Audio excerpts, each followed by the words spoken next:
जौ जुवा आरो जायखिजाया आयेन बेरेखा हाबानि हेंथायै पुलिस खुंथायनि संदाननाय आरो सेबनाया हादोरसानि दाब दाब जायगायाव जाबोबाय थादों।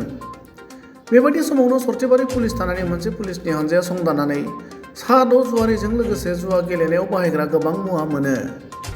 हमजानाय जुवारिफोरनि मुङा फारियै गपेश डेका, पंकज नायक, दीपक नाथ, उपम डेका, बिमल राजबंशी, सपन सरकार होनना मिथिहोयो।